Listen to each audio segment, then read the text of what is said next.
ಈಗ ಎಲ್ಲರಿಗೂ ಮಾಧ್ಯಮ ಸ್ನೇಹಿತರಿಗೆ ನನ್ನ ನಮಸ್ಕಾರಗಳು.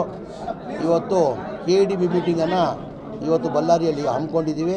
ಅದ್ರ ಜೊತೆಯಲ್ಲಿ ಜನತಾ ದರ್ಶನನೂ ಮೊದಲೇ ಜನತಾ ದರ್ಶನ ಇಟ್ಕೊಂಡಿದ್ದೀವಿ. ಅಲ್ಲಿಂದ KDB ಮೀಟಿಂಗ್ ಇವತ್ತು ಜಿಲ್ಲೆಯಲ್ಲಿ ಹಮ್ಮಿಕೊಂಡಿದ್ದೀವಿ ನಾವು. KDB ಮೀಟಿಂಗ್ ಇವತ್ತು 3 ಗಂಟೆಗೆ ಹಮ್ಮಿಕೊಂಡಿದ್ದೀವಿ.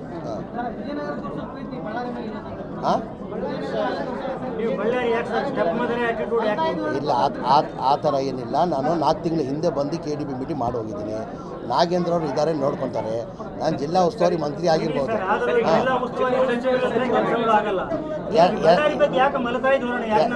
ಎಲ್ಲ ಕೆಲಸಗಳು ಆಗ್ತಾಯಿದೆ, ಯಾವ ಕೆಲಸ ಆಗ್ತಲ್ಲ ಅಂತಲ್ಲ. ಡೈಲಿ ಮಾಹಿತಿ ನಾನು DC ಮುಖಾಂತರ ಡೈಲಿ ಮಾಹಿತಿ ತೊಗೊತೀನಿ. ಎಲ್ಲ ಕೆಲಸಗಳನ್ನ ಆಗ್ತಾಯಿದೆ. ಪದೇ ಪದೇ ನಮ್ಮ ನಾಗೇಂದ್ರ ಅವರು ಬರ್ತಾಯಿದ್ದಾರೆ. ಹಂಗೇನಾಗಿದ್ದರೆ ನಾಗೇಂದ್ರ ನನಗೆ ಹೇಳ್ತಾರೆ, ಇಂಥದ್ದು ಕೆಲಸ ಇದೆ, ಅಂಥದ್ದು ಕೆಲಸ ಇದೆ, ಹಿಂಗೆ ಮಾಡಬೇಕು, ಹಂಗೆ ಮಾಡಬೇಕಂತ ಅವ್ರು ಸಲಹೆ ಸೂಚನೆ ಕೊಡ್ತಾರೆ. ಆ ಸಲಹೆ ಸೂಚನೆ ಮೇಲೆ ಮಾಡ್ತೇನೆ. 2 ಜಿಲ್ಲೆ ಉಸ್ತುವಾರಿ ಮಂತ್ರಿ ಯಾರು ಇಲ್ಲೂ 2 ದಿನ ಇರ್ತೀನಿ. ನಾಳೆನೂ ಇರ್ತಾ ಇದ್ದೀನಿ ಬಳ್ಳಾರಿಯಲ್ಲಿ. ನಾಳೆನೂ ಇದ್ದೀನಿ. ನಾ ಇದ್ದೀನಿ ಇವತ್ತು ಹಾಲ್ಟ್ ಮಾಡಿ ನಾಳೆನೂ ಇದ್ದೀನಿ. ನಾಳೆನೂ ಇದ್ದೀನಿ. ಹೋಗ್ತಾ ಇದ್ದೀವಿ. ಈಗ ಡಿಸೆಂಬರಲ್ಲಿ ಮಾಡಬೇಕಂತ ತೀರ್ಮಾನ ಮಾಡಿದ್ದೀವಿ. ಈಗ ನಾನು, ನಾಗೇಂದ್ರ ಅವರು, ಕಂಪ್ಲಿ ಗಣೇಶ್ ಅವರು, ಅಧ್ಯಕ್ಷರು ಎಲ್ಲ ಸೇರಿ ಅವರು ಬರ್ತಾರೆ. ಯೂನಿವರ್ಸಿಟಿ ಅವರು ಬರ್ತಾವ್ರೆ. ಒಂದು 4 ಪ್ಲೇಸ್ ನೋಡಿದ್ದಾರೆ. ಆ 4 ಪ್ಲೇಸಲ್ಲಿ ಯಾವ್ದು ನೋಡಿಬಿಟ್ಟು ಒಂದು ಇವತ್ತು ಫೈನಲ್ ಮಾಡ್ತೇವೆ. ಸೂಕ್ತ ಯಾವುದಂತ, ಒಳ್ಳೇದು ಯಾವುದಂತ. ಡಿಸೆಂಬರಲ್ಲಿ ಟೈಮ್ ಇದೆ. ಡಿಸೆಂಬರಲ್ಲಿ ಮಾಡಬೇಕಂತ ಇದ್ದೀವಿ. ಅದಕ್ಕೆ ಅವ್ರಿಗೂ ಬರೋಕ್ಕೆ ಹೇಳಿದ್ದೀನಿ. ಈಗ ನಾನು, ನಾಗೇಂದ್ರ, ಗಣೇಶ್ ಅವರು, ಅಧ್ಯಕ್ಷರು ಎಲ್ಲ ಹೋಗ್ಬಿಟ್ಟು ಯಾವುದನ್ನು 4ಅಲ್ಲಿ ಒಂದು ಜಾಗ ಐಡೆಂಟಿಫೈ ಮಾಡಿ ಇವತ್ತು ತೀರ್ಮಾನ ಯಾವುದು ಮಾಡ್ತಾ ಇದ್ದೀವಿ. ಈಗ ಮಾಡ್ತಾ ಇದ್ವಿ. ಇವತ್ತು ಬಂದು ಜಾಗ ಐಡೆಂಟಿಫೈ ಮಾಡ್ತಾ ಇದ್ವಿ. ಡಿಸೆಂಬರ್ ಮಾಡಬೇಕಂತ ತೀರ್ಮಾನ ಮಾಡ್ತೀವಿ. ಮಾಡ್ತೀವಿ. ಕಮಿಟಿ ಮಾಡ್ತೀವಿ. ಅಧ್ಯಕ್ಷರ ಮೇಲೆ ಒಂದು ಕಂಪ್ಲೇಂಟ್ ಆಗಿತ್ತಲ್ಲ, ಅದರಿಂದ ಇಲ್ಲ, ಅದು ಗೊಂದಲ ಆಗಿದೆ. ಅಧ್ಯಕ್ಷರ ಮೇಲೆ ಸರ್ಕಾರ ವತಿಯಿಂದ ಅದೇ ಆ ಗೊಂದಲ ಇದೆ. ಹಂಗಾಗಿ ಇಲ್ಲ ಕರೆಕ್ಟೇ. ಈ ಸ್ವಲ್ಪ ಅಧ್ಯಕ್ಷರದ್ದು ಸಮಸ್ಯೆ, ಜೋಶಿ ಅವ್ರದ್ದು ಸಮಸ್ಯೆ ಆಗಿದೆ. ಸರ್ಕಾರದಿಂದ ಏನೋ ನೋಟಿಸ್ ಕೊಟ್ಟಿದ್ದಾರೆ, ಏನೋ ಅವ್ರನ್ನ ರಿಪ್ಲೈ ಮಾಡಿಲ್ಲ. ಆ ಕಾರಣಕ್ಕೆ ಇದಾಗಿದೆ. ಒಂದು ಬರೋ ವಾರದಲ್ಲಿ ತೀರ್ಮಾನ ಆಗ್ತದೆ. ಮಾಡ್ತೀವಿ. ಆಮೇಲೆ ಭಾಳ ಅದ್ಭುತವಾದಂಥ ಸಾಹಿತ್ಯ ಸಮ್ಮೇಳನ ಇಡೀ ರಾಜ್ಯದಲ್ಲೇ ನೀವು ನೋಡ್ತೀರಿ. ಎಲ್ಲಿ ರಾಜ್ಯದಲ್ಲಿ ಎಲ್ಲಿ ಆಗಿರಲಿಲ್ಲ ಅಂತ ಒಂದು ಸಾಹಿತ್ಯ ಸಮ್ಮೇಳನ ಮಾಡ್ತೀವಿ. ಬೇರೆ ಜಿಲ್ಲೆಯಲ್ಲೂ ನೋಡಿರ್ಬೋದು. ಎಲ್ಲಕ್ಕಿಂತ ಒಳ್ಳೆ ಇದು ಮಾಡೋದು ಸ್ಪೆಷಲ್ ಆಗಿ ಮಾಡ್ತೀವಿ.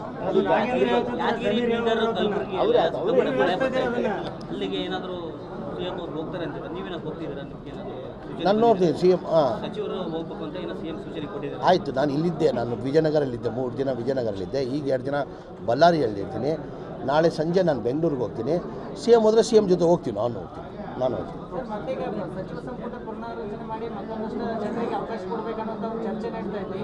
ಈಗ ನಮ್ಮ ಪಕ್ಷದ ಹೈಕಮಾಂಡ್ ತೀರ್ಮಾನ ಮಾಡೋದು. ರೀಶಫಲ್ ಮಾಡಬೇಕಂತ ಇದೆ. ಅದು ಪಕ್ಷದ ಹೈಕಮಾಂಡ್ ಅವ್ರು ತೀರ್ಮಾನ ತೊಗೊಳ್ಬೇಕಾಗಿರೋದು.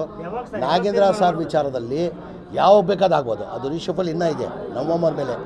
ನಾಗೇಂದ್ರ ಸಾಹೇಬ್ರದ್ದು ನಮ್ಮ ಮೋಸ್ಟ್ ಪ್ರಾಬ್ಲಿ ವಾರ 10 ದಿನದಲ್ಲಿ ತೀರ್ಮಾನ ಆಗ್ಬೋದು. ಸಚಿವರಾಗ್ತಂದು ನಾನು ಭರವಸೆ. ಏನು ಇಲ್ಲ, ಮುಂಚೆನೇ CM ಹೇಳಿದ್ದಾರೆ, ನವಂಬರ್ ಮೇಲೇ ಮಾಡ್ತೀವಿ ಅಂತ ಮಾನ್ಯ ಮುಖ್ಯಮಂತ್ರಿಗಳು ಹೇಳಿದ್ದಾರೆ. ಈಗ ಇದೆಲ್ಲ ಮಾಡಬೇಕಾದ್ರೆ ಯಾರು ತೀರ್ಮಾನ ತೊಗೊಬೇಕು? ನಾವು ಹೇಳ್ಕೊಳ್ಬೋದು. ಇಲ್ಲ, ಈಗ CM ಬದಲಾವಣೆ ಅವರ ಹೈಕಮಾಂಡ್ ತೀರ್ಮಾನ ಅದು. ನಾನು ಮುಂಚೆನೇ ಹೇಳಿದ್ದೀನಿ. ಈ CM ಕುರ್ಚಿ ಅಂತೂ ಖಾಲಿ ಸದ್ಯಕ್ಕಿಲ್ಲ. ಈ 5 ವರ್ಷ ಮಾನ್ಯ ಸಿದ್ದರಾಮಯ್ಯ ಅವರು ಮುಖ್ಯಮಂತ್ರಿ ಇರ್ತಾರಂತ. ಈಗ ಬದಲಾವಣೆ ಮಾಡಬೇಕಾದ್ರೆ ಯಾರು ಮಾಡಬೇಕು? ನಾಗೇಂದ್ರ ಮಾಡೋಕ್ಕಾಗಲ್ಲ, ನಾನು ಮಾಡೋಕ್ಕಾಗಲ್ಲ. ಹೈಕಮಾಂಡ್ ತೀರ್ಮಾನ ಮಾಡೋಣ. ನಾವು ಯಾರೂ ತೀರ್ಮಾನ ಮಾಡೋಕ್ಕಾಗಲ್ಲ. ನಮ್ಮ ಪಕ್ಷ ಹೈಕಮಾಂಡ್ ಪಕ್ಷ ತೀರ್ಮಾನ ಮಾಡಬೇಕಾದ್ರೆ ಹೈಕಮಾಂಡ್ ಮಾಡಬೇಕು. ಯಾವಾಗ ಹೇಳಿದರೆ ಅದು ಹಳೆ ಕತೆ. ಮೊನ್ನೆ ಯಾವ್ದು ಹೇಳಿಲ್ಲ. ಅದು ಇಲ್ಲ, ಮೊನ್ನೆ ಹೇಳಿಲ್ಲ. ಈಗ ಹೋಗಿ ಕೇಳಿ. ನವಂಬರ್ ಆಯಿತು, ಡಿಸೆಂಬರ್ ಆಯಿತು, ಎಲ್ಲ ಆಯ್ತು. ಈಗ ಸರ್ ನಮ್ಮ ಸಾಹಿತ್ಯ ಸಮ್ಮೇಳನ ಅದೇ ಹೇಳ್ತಾರಲ್ಲ ಸರ್. ಈಗ SIT ಅವರು ನಾಗೇಂದ್ರ ಅವ್ರಿಗೆ ಕ್ಲೀನ್ ಚೀಟ್ ಕೊಟ್ಟಿದ್ದಾರೆ. ಬೇಗನೆ ಶೀಘ್ರನೇ, ನಾನು ಹೇಳ್ತಾರಲ್ಲ ರೀಶಫಲ್ ಅಂತೆಲ್ಲ ನಾನು ಭಾವಿಸ್ತಾ ಇರೋದು. ನಾಗೇಂದ್ರ ಅವರು ಆದಷ್ಟು ಬೇಗ ಮಂತ್ರಿ ಆಗ್ತಾರೆ ಅಂತ ನಾನು ಭಾವಿಸ್ತಾ ಇದ್ದೀನಿ. ಮೇ ಬಿ ಒಂದು 10 ದಿನ ಆಗ್ಬೋದು.